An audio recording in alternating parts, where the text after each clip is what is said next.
ಜಿಲ್ಲೆಯಲ್ಲಿ ಹೃದಯಾಘಾತದ ಸರಣಿ ಮರಣ ಮೃದಂಗ ಮುಂದುವರೆದಿದ್ದು ಇಂದು ಸಹ ಹೃದಯಾಘಾತಕ್ಕೆ ಇಬ್ಬರು ಸಾವನ್ನಪ್ಪಿದ್ದಾರೆ.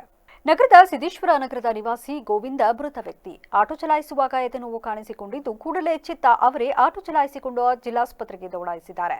ಆದರೆ ಆಸ್ಪತ್ರೆಯಲ್ಲಿ ಚಿಕಿತ್ಸೆ ಪಡೆಯುವ ಮುನ್ನವೇ ಹೃದಯಾಘಾತಕ್ಕೆ ಬಲಿಯಾಗಿದ್ದಾರೆ. ಮತ್ತೊಂದು ಪ್ರಕರಣದಲ್ಲಿ ಮಧ್ಯಾಹ್ನ ಹಾಸನ ತಾಲೂಕಿನ ಕಟ್ಟಾಯ ಹೋಬಳಿ ಹ್ಯಾರನೆ ಗ್ರಾಮದ ಗಿರೀಶ್ ಹೃದಯಾಘಾತದಿಂದ ಮೃತಪಟ್ಟಿದ್ದಾರೆ. ಜೋಳದ ಹೊಲಕ್ಕೆ ಗೊಬ್ಬರ ಹಾಕಿ ಮಧ್ಯಾಹ್ನ ಮನೆಗೆ ಬಂದ ಗಿರೀಶ್ ಕುಸಿದು ಬಿದ್ದಿದ್ದಾರೆ. ಅವರನ್ನು ಗ್ರಾಮಸ್ಥರು ತಕ್ಷಣ ಹಾಸನಕ್ಕೆ ಚಿಕಿತ್ಸೆಗಾಗಿ ಕರೆತರುವ ಮಾರ್ಗಮಧ್ಯೆಯೇ ಮೃತಪಟ್ಟಿದ್ದಾರೆ. ಇದರಿಂದ ಜಿಲ್ಲೆಯಲ್ಲಿ ಒಂದು ತಿಂಗಳ ಅಂತರದಲ್ಲಿ ಅಂದರೆ ಮೇ 28ರಿಂದ ಇಲ್ಲಿಯವರೆಗೆ 19ರಿಂದ 20 ವರ್ಷದ ಯುವಕ ಯುವತಿಯರು ಸೇರಿದಂತೆ ಒಟ್ಟು 18 ಜನ ಹೃದಯಾಘಾತದಿಂದ ಮೃತಪಟ್ಟಿರುವುದು ಸಹಜವಾಗಿಯೇ ಆತಂಕ ತರಿಸಿದೆ.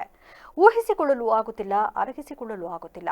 ಬಾಳಿ ಬದುಕಬೇಕಾದವರೇ ಅರ್ಧಕ್ಕೆ ಜೀವನದ ಆಟ ಮುಗಿಸುತ್ತಿದ್ದಾರೆ. ಇವರನ್ನೇ ನಂಬಿಕೊಂಡಿದ್ದ ಕುಟುಂಬ ಈಗ ಅಕ್ಷರಶಃ ಕಂಗಾಲಾಗಿದೆ.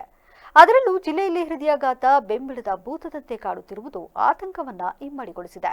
ಅದರಲ್ಲೂ ಯುವ ವಯಸ್ಸಿನವರಿಂದ ಹಿಡಿದು ದೊಡ್ಡವರವರೆಗೂ ಯಾರನ್ನೂ ಬಿಡದೆ ಹೃದಯ ಸಾವನ್ನು ಬಯಸುತ್ತಿರುವುದು ದಿಗಿಲು ತರಿಸಿದೆ. ಜಿಲ್ಲೆಯಲ್ಲಿ ಒಂದು ತಿಂಗಳ ಅಂತರದಲ್ಲಿ 18 ಜನ ಹೃದಯಾಘಾತದಿಂದ ಮೃತಪಟ್ಟಿದ್ದಾರೆ. ಸರಣಿಯೋಪಾದಿಯಲ್ಲಿ ಹೃದಯಾಘಾತ ಸಂಭವಿಸುತ್ತಿರುವುದು ನಿಜಕ್ಕೂ ದೊಡ್ಡ ಆತಂಕ, ತಲ್ಲಣ ಉಂಟು ಮಾಡಿದೆ.